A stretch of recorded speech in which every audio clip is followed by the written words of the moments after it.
रूप, रस, शब्द, गंध, स्पर्श और विषय अभिनिवेश। हमारा मन भी इन 6 चीज में ही भटकता है। प्रभु की प्राप्ति के लिए चलते हैं तो क्या होता है, या तो किसी का रूप ध्यान आता है, पति का, पत्नी का, बेटे का, बहू का, मित्र का, कोई भी रूप आता है। रूप नहीं आता तो रस आता है। फिर किसी बात का, किसी भोजन का, ये खा लूं, ये पी लूं, ये सुन लूं, ऐसा रूप, रस, शब्द। भजन करते में दूर की भी आवाज अपने आप को प्रभावित करती है। हम कमरे में भजन कर रहे हैं और बगल वाले कमरे में कोई हमारी बुराई करने लग जाए, माला होगी, भजन नहीं होगा।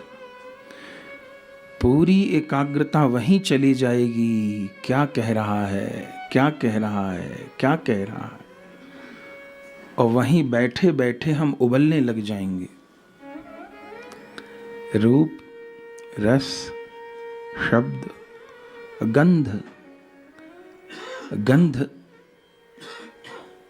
का भी चिंतन बनता है। रूप, रस, शब्द, गंध और स्पर्श, ये तो बहुत बड़ी बाधा है। कभी कभी मन लगता है कि इस रूप से, रस से, शब्द से, गंध से, स्पर्श से हम उठ गए। कभी कभी ऐसा लगता है, उम्र से लगता है कि अब 50 पार हो गई, 60 पार हो गई उम्र, तो हम उठ गए। असलियत में उठे नहीं थे, अब इंद्रियों में वो सामर्थ्य नहीं रही, विषय भोग की उतनी सामर्थ्य नहीं रही, तो लगता है कि वो विषय कम हो गए। लेकिन फिर छठा जो पुत्र है वह है विषय अभिनिवेश। अभिनिवेश नहीं जाएगा, माने सहज जो प्रवृत्ति है वो विषय के प्रति अभिनिविष्ट रहेगी।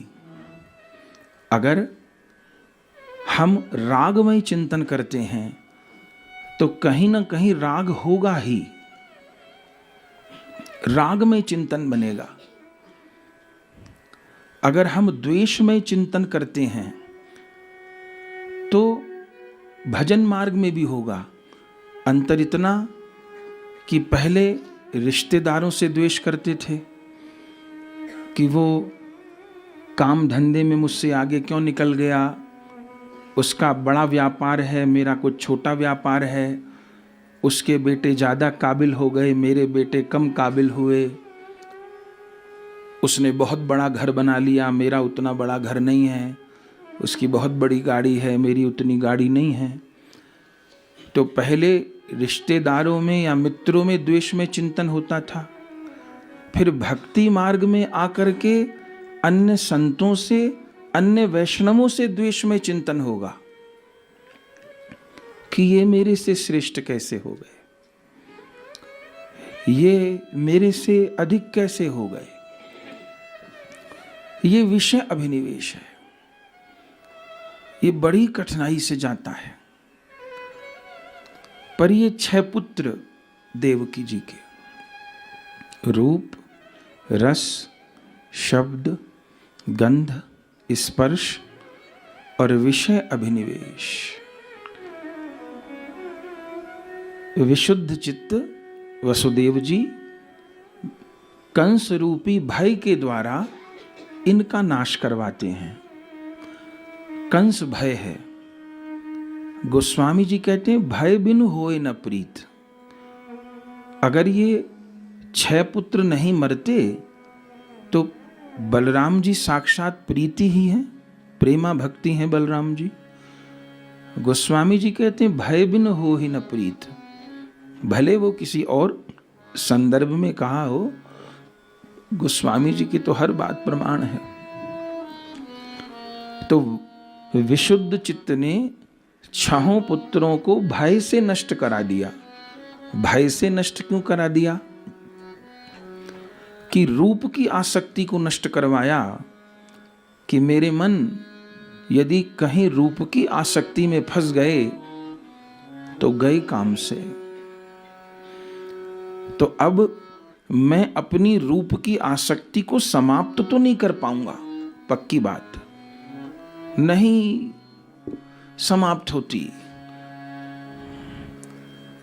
स्त्री 20 साल की थी तो अपने पति के रूप में आसक्त थी, और वो 80 साल की हो गई तो अब अपने पोते की बहू के रूप में आसक्त है। अब वो कहती है कि मेरी नाती की बहू बहुत सुंदर है। गई कहाँ आसक्ति? रूप बदल गए। पहले पति में थी, फिर कहीं और थी, अब नाती पोते में, उनकी बहू में, उनके बच्चों में हो गए। तो पहली बाधा रूप की आसक्ति।